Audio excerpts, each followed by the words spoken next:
자, 오늘 제목은요, 아무나 아무렇게나 섬기면 안 됩니다입니다. 아무나 아무렇게나 섬기면 안 됩니다. 자, 훈련받은 의사가 수술할 때 소독되고 검증된 칼만 쓰죠. 왜냐하면 소중한 생명을 다루니까요. 섬김도 마찬가지입니다. 사람의 영혼을 만지는 일이지 않습니까? 그래서 하나님은 아무나 아무렇게나 섬기게 하지 않으셨습니다. 섬김에는 명확한 기준이 있는데요. 순장 섬김도 마찬가지입니다. 오늘 민수기를 통해서 그 기준을 확인해 보기를 원합니다. 첫 번째로 섬김은 소속이 바뀌어야 가능합니다. 소속이 바뀌어야 가능합니다. 14절 읽어보겠습니다. 이렇게 내가 레위 사람들을 다른 이스라엘 자손들에게서 구별해 세우면 레위 사람들이 내 것이 될 것이다.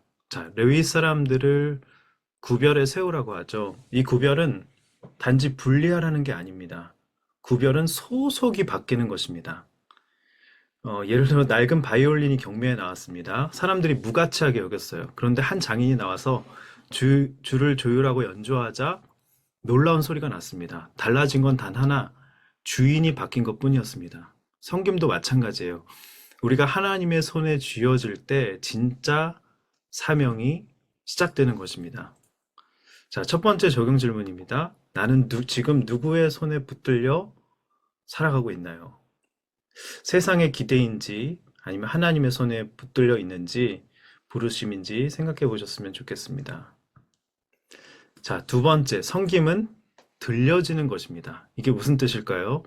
자, 15절 한번 제가 읽어보겠습니다. 그런 후에야 레위 사람들이 회막에서 섬길 수 있을 것이다. 그러므로 너는 그들을 정결하게 하고 그들을 요제로 흔들어 바치도록 하여라. 자, 히브리어로 요제는 들려지다, 테누파라는 뜻입니다.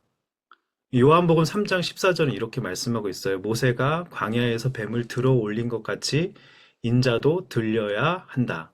자, 이 말씀이 우리에게 말해주는 게 뭘까요? 예수님처럼 십자가에 들려져 우리도 못 박힌 사람만이 진짜 섬김을 할 수 있다는 것입니다. 그죠? 아직도 십자가에 내 자아를 못 박지 않고 내 욕심, 내 계획, 내 체면 꽉 잡고 있으면 그건 섬김이 아니라 생색이고 자랑으로 쉽게 변질된다는 것이죠. 자, 두 번째 적용 질문 드리겠습니다.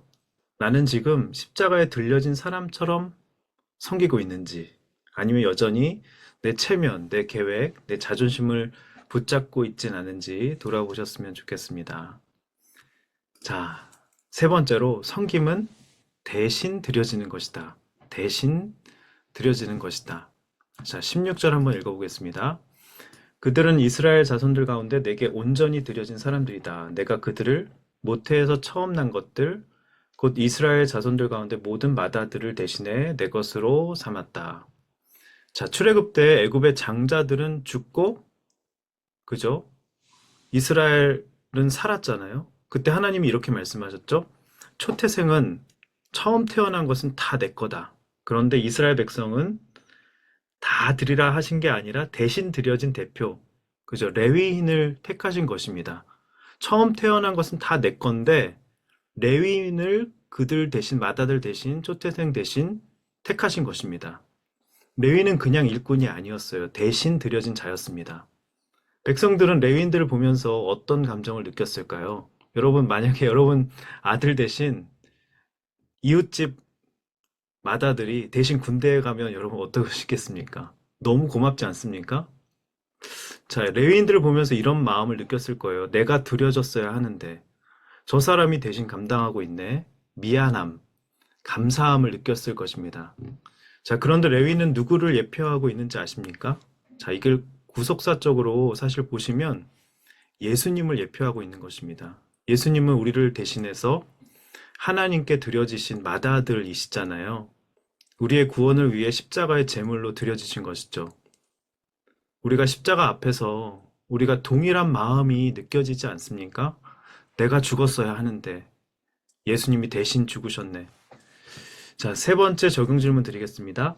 가정과 직장에서 내 섬김을 보고 누군가가 미안하다, 고맙다 말할 수 있는 예수님을 닮은 섬김인지 한번 생각해 보셨으면 좋겠습니다. 여러분, 순장님들을 생각하면 막 순원들이 막 미안해 해야 돼요.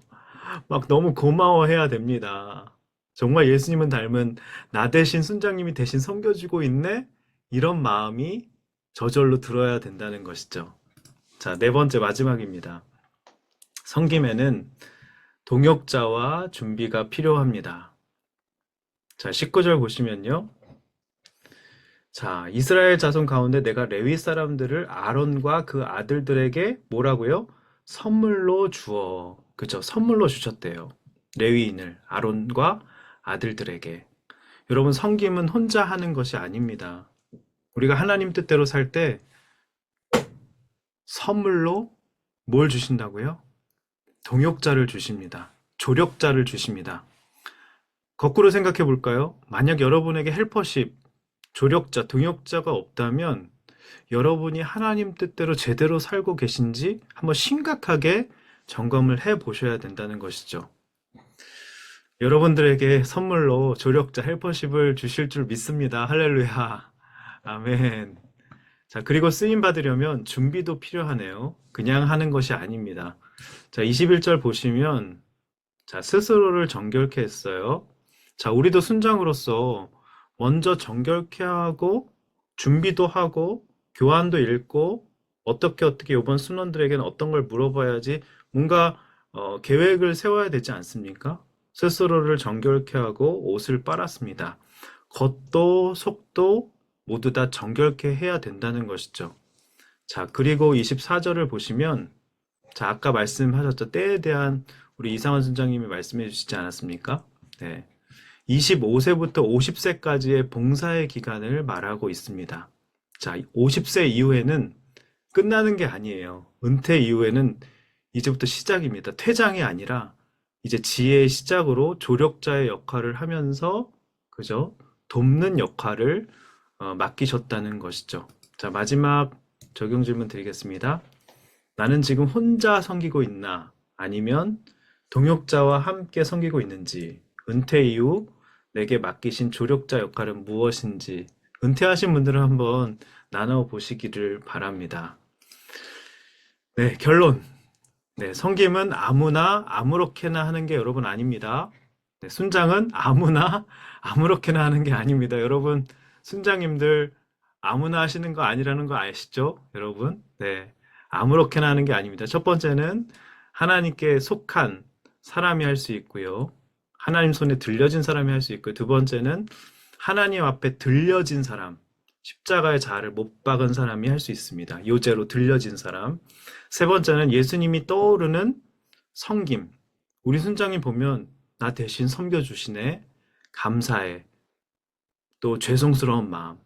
그렇게 그런 마음을 불러일으키는 사람이 돼야 된다는 것이죠. 그때 선물로 여러분들에게 헬퍼십, 조력자, 동역자를 주신다는 것이죠.